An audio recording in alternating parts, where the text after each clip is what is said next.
네, 안녕하세요. 여러분들의 구독과 좋아요로 이 채널이 유지되고 있습니다. 네, 영상 속도는 1.5배를 추천드리는 바이고요. 네, 이번에도 어떤 소식이 나왔는지 같이 한번 내용을 보도록 하겠습니다. 네, 금 가격 추이는 온스당 1699달러 선으로 마감을 보여주었다고 하는데요. 특별한 가격 변동이 부재한 가운데 달러와 재차 강세의 영향성을 좀 받았다라는 것과 유가는 배럴당 99.88달러 선으로 마감을 보여주었다고 하는데요. 휘발유 재고가 예상보다 크게 증가한 영향성으로 인해서 좀 받았다고 합니다. 그 다음으로 이제 앞부분에 테슬라 관련된 내용을 또 준비를 해 보았고요. 그 뒤에 시황과 코인 이슈 또 준비를 했으니 참고하시길 바라겠습니다. 네, 테슬라 2분기 매출 중국 봉쇄 영향에 전분기 대비 10% 정도 줄었다라는 내용이 좀 나왔고요. 상하이 공장 봉쇄 전쟁에 따른 공급망 혼란 등에 따른 영향성도 있었다라고 합니다. 이것으로 인해서 우리가 이제 테슬라가 보유했던 비트코인 어떻게 될까요? 이런 이야기를 또 간혹 하기도 했었죠. 근데 이제 비트코인의 75%를 매각했다라는 내용이 또 나와주기도 했었고요. 머스크 공급망 찾으러 안목 같은 시간을 보냈다. 그래서 도이치뱅크에 따르면 올해 140만 대 정도 인도할 것으로 보여주고 있는데 변수는 여전히 오미크론 변이 확산이 관건이다. 그리고 중국의 상하이 공장이 재봉쇄할 확률도 아직까지는 열어놔야 되기 때문에 어떻게 보면 추가적인 비트코인에 미치는 영향 강도는 또 있을 수 있다. 라는 것도 우리는 좀 봐야 되겠죠. 그래서 테슬라 매도 충격에 따른 급락 여파세가 나왔는데 이 급락 여파세를 보게 되면 충분히 장 종료 직전에 암호화폐 관련된 이야기를 딱 꺼내면서 곧바로 또 어떻게 보면 현물에서 나오는 매도 물량 대비보다 선물이 주는 매도세가 따른 영향성이 꽤 컸을 것으로 저는 생각을 가지고 있었습니다. 그러한 부분의 배경은 아무래도 여기에 숏에 따른 추이를 보게 되면 충분히 그러지 않았을까라는 생각이 들기 때문이죠. 그래서 여기에 롱 청산 비중이 대부분 청산이 되고 숏에 대한 부분이 조금이라도 더 늘어났기 때문에 그런 부분으로 좀 보고 있었고요.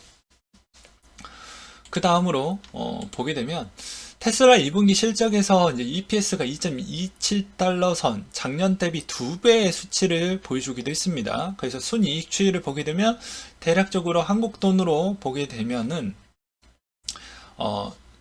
대략 한 1조 한 5천억 정도라고 보시면 될 것 같아요. 대략적으로. 그리고 매출도 조금은 저조하긴 했지만 그래도 좀 선방을 해준 실적이었다로 나와주고 있는 실적입니다.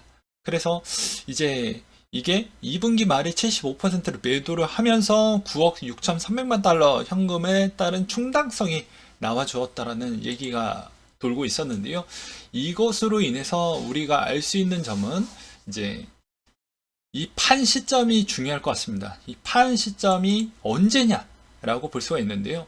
생각보다 시장의 충격은 별로 주지 못했다라는 것과 그리고 어떻게 보면 2분기 주중에 조금씩 팔지 않았을까라고 저는 생각이 듭니다. 그러하기 때문에 지금의 시장의 충격이 그렇게 크지 않았다라는 것을 좀 뭐 예측을 추정을 좀 해볼 수가 있게 되겠고요.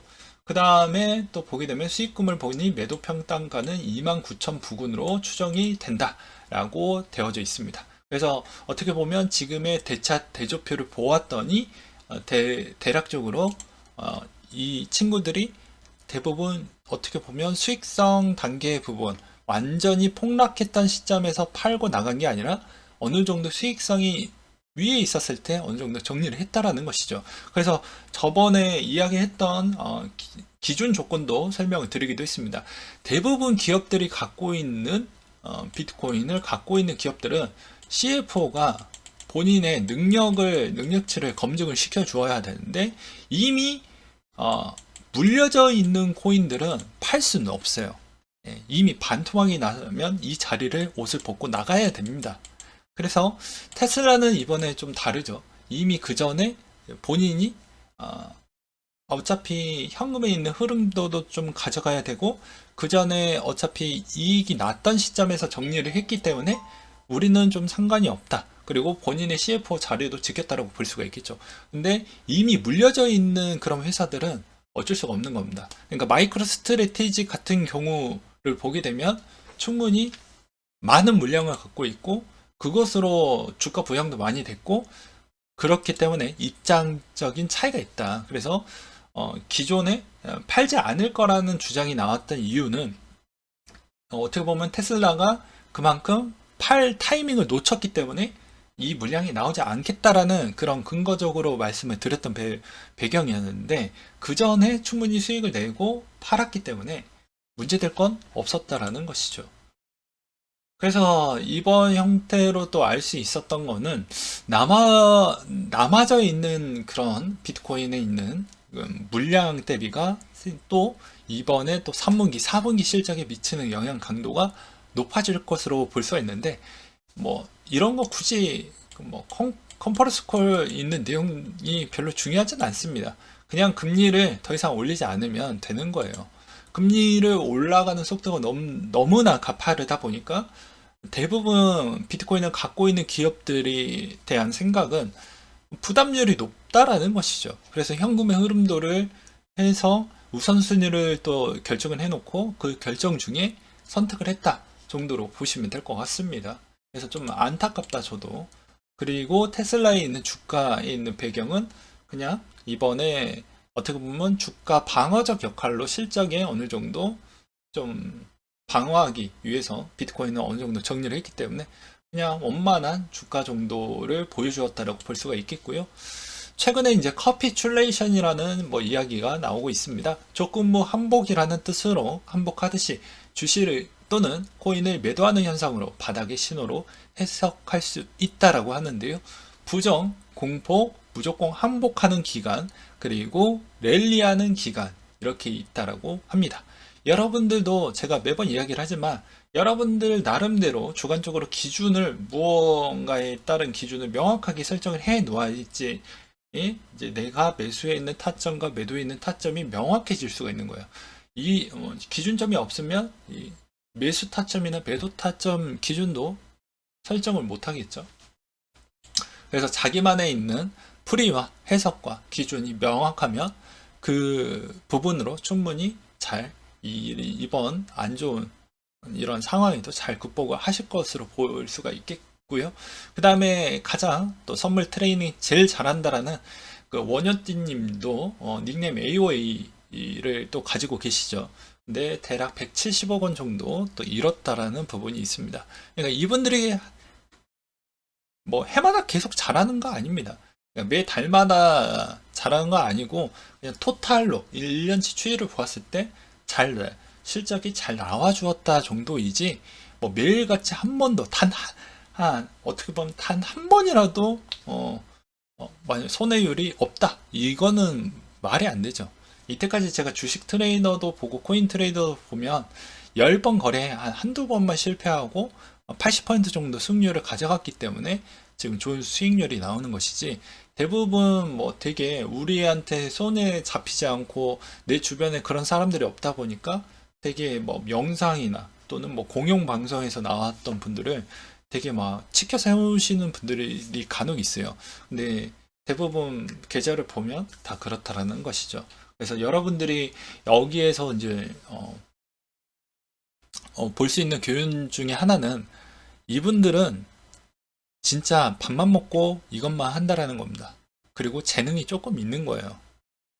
그걸 아셔야 됩니다. 그러니까 본인이 할 거라고 하면 본인 지금 직장에서 하고 있는 노력의 최소 못해도 5배 정도는 더 노력을 해야 이분들과 거의 유사한 정도에 따른 수익성을 가져가지 않을까라고 저는 말씀드리고 싶습니다.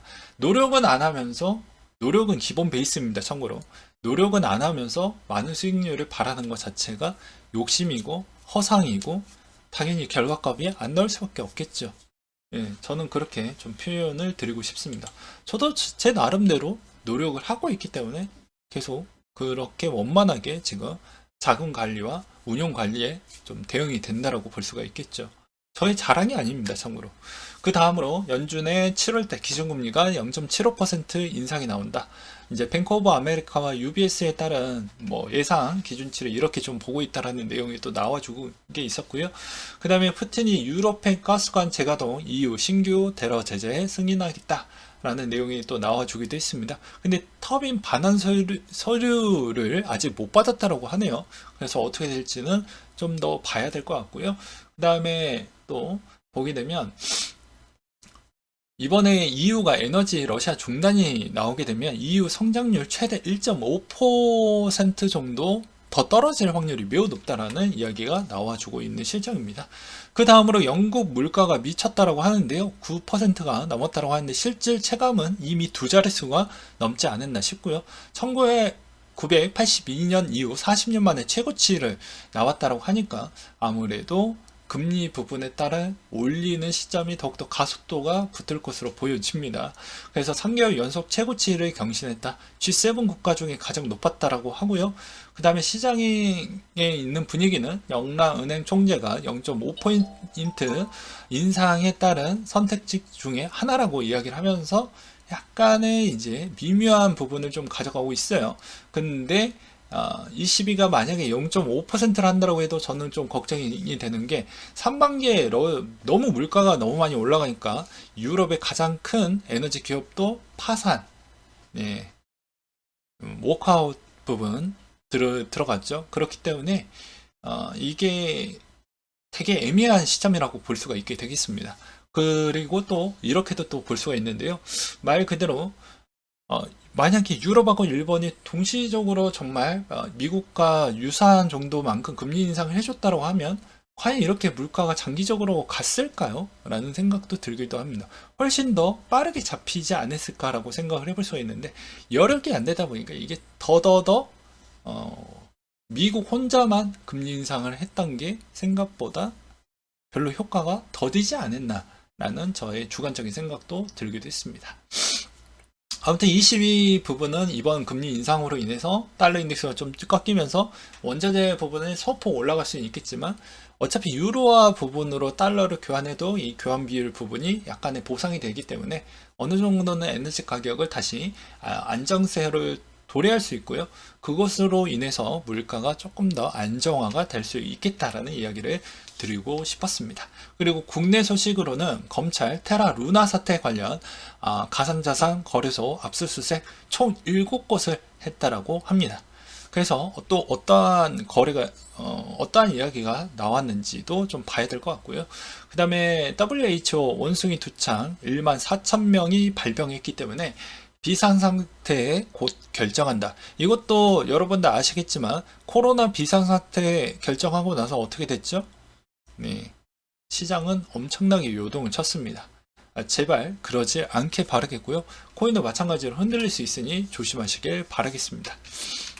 넘어가도록 하겠고, 그 다음에 이제 아크 인베스트 쪽에서 신규 ETF 첫 상장 폐지에 따른 굴욕을 좀 받았다고 하는데요. 우드표 ESG라고 불렸던 내용인데 이게 출시 이후 33%나 급락을 보여주었기 때문에 상장 폐지 결정을 내렸다라고 합니다. 근데 이게 또 이런 내용 나오니까 그런가 보다가 아니죠. 어떻게 보면 캐시 우드가 들고 있었던 뭐 여러 가지 또 암호화폐 관련된 또 거래소들 많이 투자를 해놨잖아요. 그래서 또 어떻게 포트폴리오 조정이 또 이루어지는 거 아닌가라는 그런 우려 심리도 있고요. 그 다음에 이걸로 알 수 있는 건 또 비트코인 ETF 운용사들이 과연 어떠한 마음을 또 가지고 있냐 또 중요하겠죠.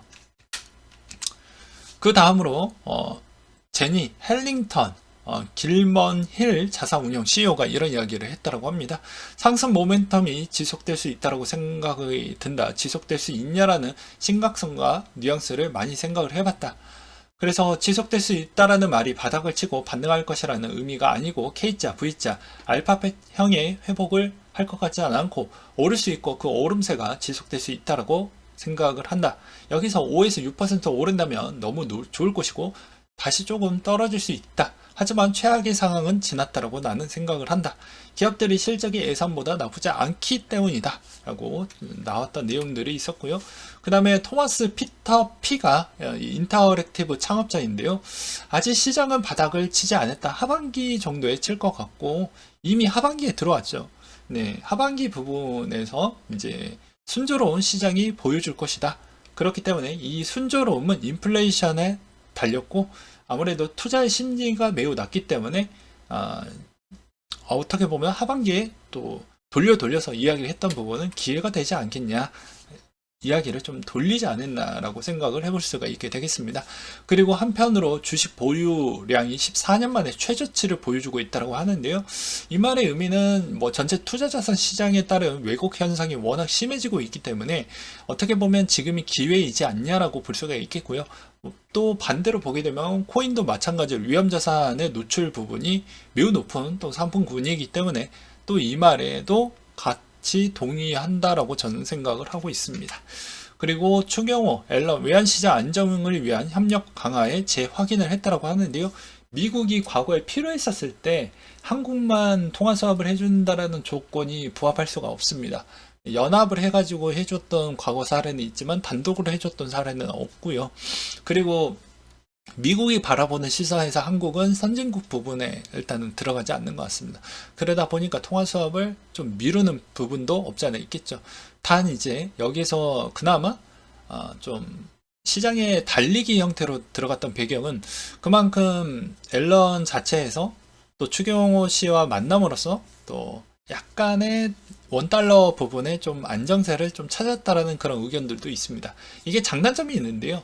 갑자기 그냥 한국만 딸랑 해준다라는 거는 다른 무언가 명분이 좀 있어야 되는데 생각보다 경기가 너무너무 좋다라고 평가하면서 통화수업 해주는 사례는 없잖아요.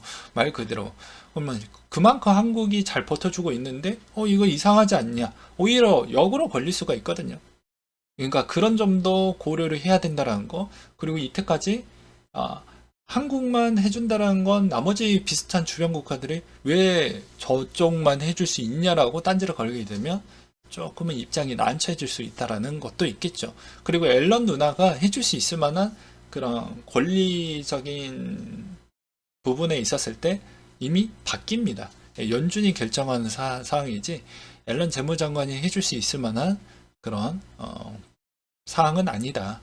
그 대신 이제 심리적으로 이제 그 내용을 전달해 줄 수가 있기 때문에 아무래도 영향성을 좀 받았다라고 볼 수가 있겠죠. 그래서 뭐 장점도 있고 단점이 있는데 이거는 이제 미국이 어떻게 한국을 바라보냐, 위험도가 높다라고 평가를 하면 해줄 것이고 그렇지 않았을 경우에는 안 해주는 게 맞다라고 볼 수가 있게 되겠죠.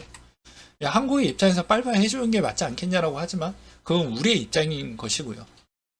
저는 그래서 두 가지 측면을 다 보려고 합니다.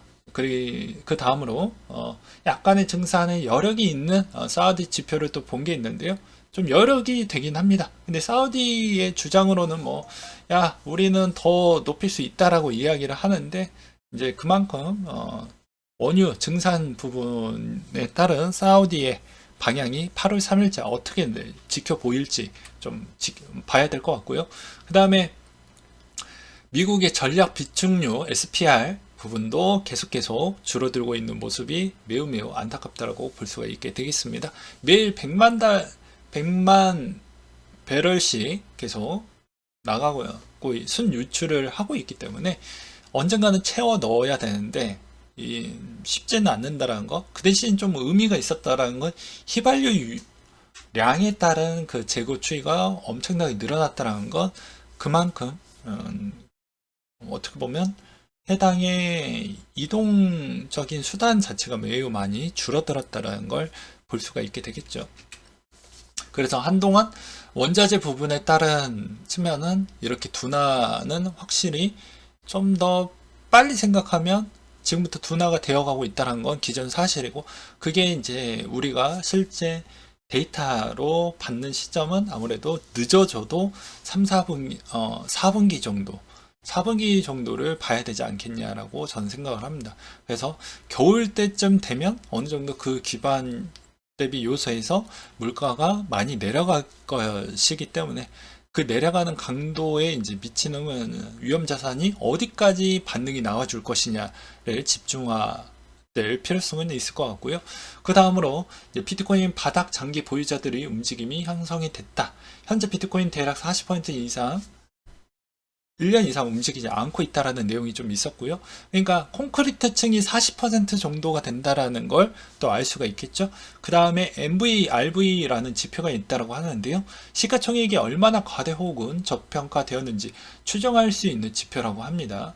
그래서 온체 지표를 보았을 때 2년 만에 최저치를 찍었다라고 해서 지금의 이제 저점이지 않겠냐라는 그런 주장이 있는데, 온체인 지표도 이제 잘 보셔야 됩니다. 하나만 보고 이게 잘 맞아 떨어지면 상관이 없지만 그렇진 않죠. 그 다음에 리플 공동 창립자 제드 맥켈럽이 XRP 판매로 30억 달러 벌었을 것이다 라는 추정치가 나와주고 있다고 합니다. 그래서 이제 분위기가 그래요. 나쁜 새끼다. 3조 6천억을 꿀 거겠다.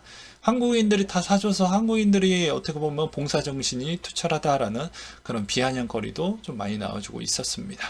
그 다음에 메타 공제에 따른 커뮤니티도 상당히 논란이 끊임없이 나와주고 있는데요. 좀 이런 부분이 매우 안타깝다라고 볼 수가 있겠고요.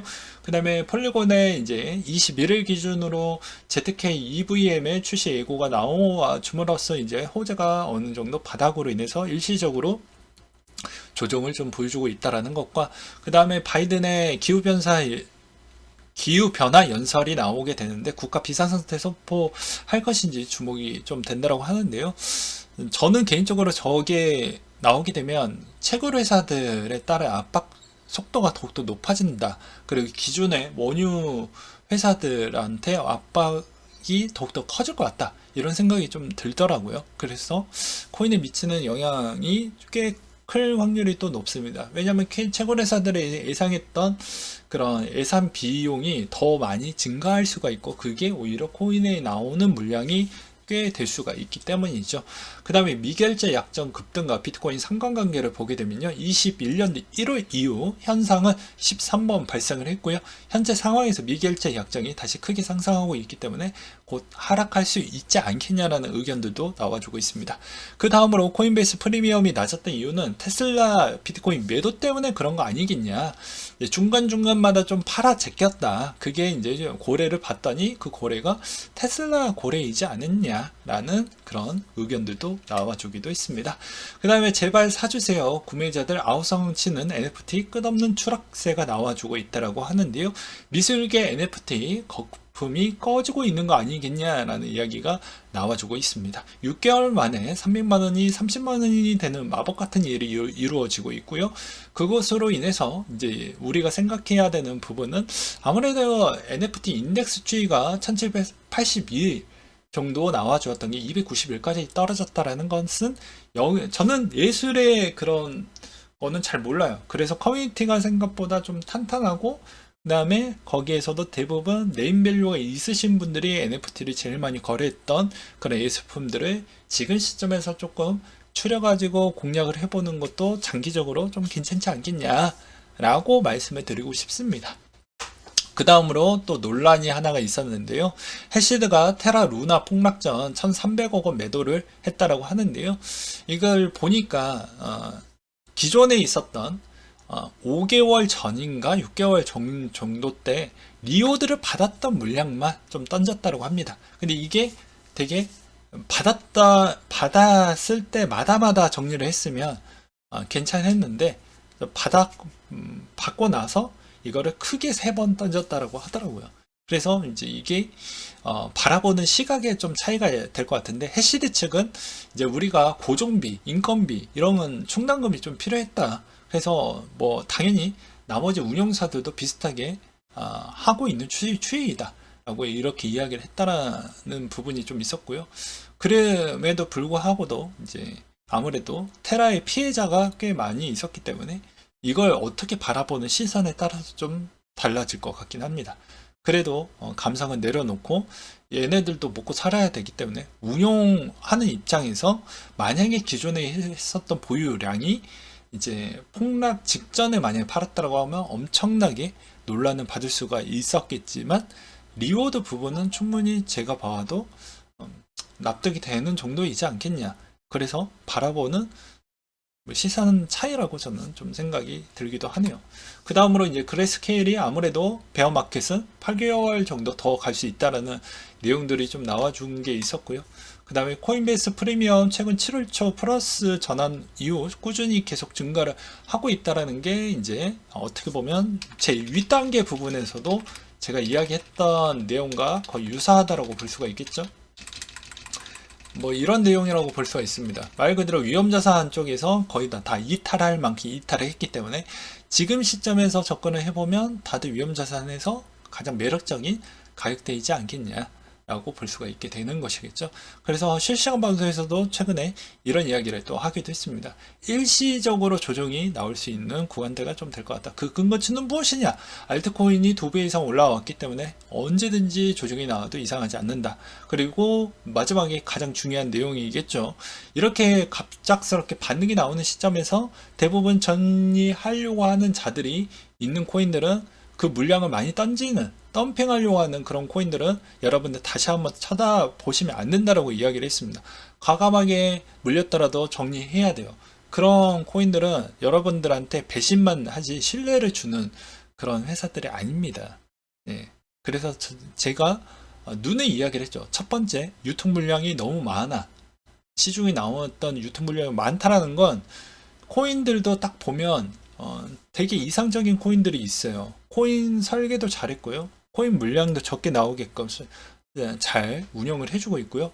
탄탄한 커뮤니티 부분에 따른 측면은 여러 고래들도 이쪽에 따른 재단의 신뢰도가 어느 정도 쌓였다는 걸 증명을 해줄 수가 있겠죠.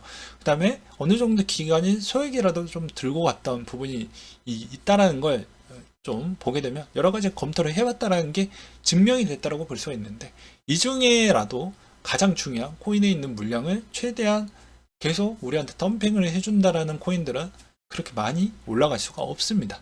앞으로도 시대가 지나면 지날수록요 새로운 코인들이 점차 또 유망하는 코인들이 또 등장을 할 것인데 기존에 있었던 코인들이 계속 그런 행동을 보인다라고 하면 그쪽에 아무리 대세 상승기 때가 왔다라고 해도 상승에 있는 상승률 추이를 본다라고 하면 그렇게 많은 상승률 추이를 과거 대비만큼 이상적으로 나올 수는 없을 것 같다 라고 말씀을 드리고 싶습니다. 그리고 마지막으로 어떤 분이 구독자분이 한 분께서 또 뭐 정비할 이야기를 좀 하시길 하셨는데 그거는 다음 시간에 예, 제가 따로 좀 다뤄드리도록 하겠습니다. 오늘은 너무 내용이 많고 그렇기 때문에 시간이 좀 오버되었기 때문입니다. 네, 이상으로 마치도록 할게요.